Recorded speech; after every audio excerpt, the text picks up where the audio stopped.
nandito ako ngayon sa aking mga kasayutihan. Dito ako sa mga sayote. Ayan, malalaki na sila. Pero hindi ko alam kung pwede na sila pitasin para itabi ko na sana. Kasi pag gabi malamig na dito. Hindi ako makita masyado. Ayan. Ay, atras natin. Ay. Ito, pag titignan nyo, tignan nyo. Oh, malaki na siya. Hindi ko alam kung pwede na siyang pang tanim. Pwede na kaya? Gusto ko na sanang ilagay sa basement para maitabi na. Kasi pag gabi malamig na dito.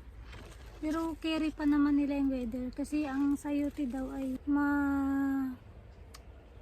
tawag dito. Basta maano sila sa lamig. Pero pagka siguro pag 0 degree na or minus na, syempre masisira na rin sila. Matatag sila sa lamig. Ito, katulad nito, ang laki na. Siguro mga half kilo ito.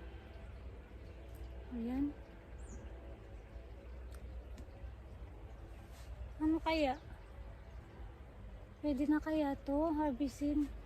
May napanood akong video na sabi pagka ganito na daw, hindi na pwedeng gulayin or magandang hindi na siya gulayin kasi pangtanim na siya. Ayan, laki. Siguro yung makukuha ko dito pangtanim mga nasa 10 piraso, mga ganyan, 10 to 12 pieces. So itatanim ko siya next year dito sa part na to. Dito kasi mga nakatanim dito sitaw at ampalaya. So hindi na ako magtatanim ng ampalaya dito. Sitaw na sitaw. Ano na lang, sayote or sitaw maybe kasi tapos papatanggal ko yung bubong niya. Kasi yung sayote hindi naman kailangan na may bubong. Yung ampalaya lang. Maselan yung ampalaya. So ayan, 5 piraso lang kasi yung puno na to. Kaya ganun lang din yung bunga niya. Paano kaya malalaman? Ito siguro yung ginugulay. Yung ginugulay yung ganitong texture. Sabi kasi sa video na napanood ko, kapag makinis na daw. Makinis. So pag ganito ba? Pag ganyan, ito ba yung makinis? May nagsabi naman na kapag makinis na yan, pwede pantanim. Ewan, hindi ko alam. First time ko kasi magtanim ng sayote, kaya hindi ko rin alam talaga.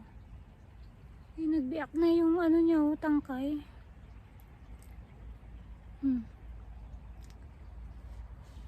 Bale, ilan ba pangtanim ko? 1, 2, 3, 4.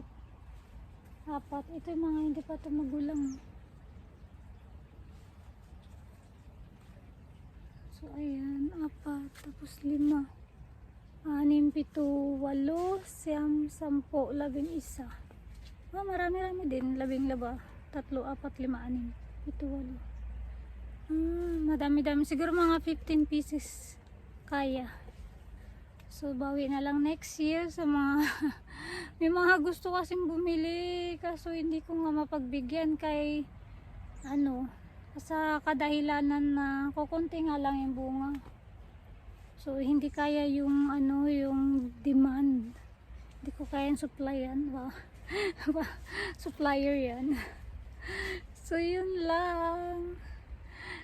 Ang happy ko talaga dito sa sayote ko kasi first time ko magtanim ng sayote tapos successful siya.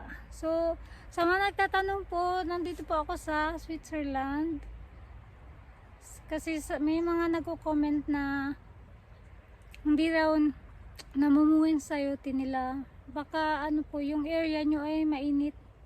Ang alam ko tumutubo lang ito sa atin sa bandang mga matataas na sa mga elevated area ba? Sa mga matataas na lugar tulad ng Baguio, Mountain Province, mga ganyan. Hindi ko alam pagka sa mga kapatagan, sa maiinit na lugar kung tumutubo siya. So dito, tumubo naman siya at nagkaroon siya ng bunga. Basta maaga lang itanim. Bali in order ko tong yung 3 piraso ng sayote. In order ko siya nung April, tapos tinanim ko siya sa paso, then nilabas ko siya ng bahay kasi sa loob siya ng bahay. Transfer ko siya ng end of May kasi yun yung sinabi sa akin na nagbenta. Tapos yung 2 piraso naman last year pa yan, bigay ng kaibigan ko.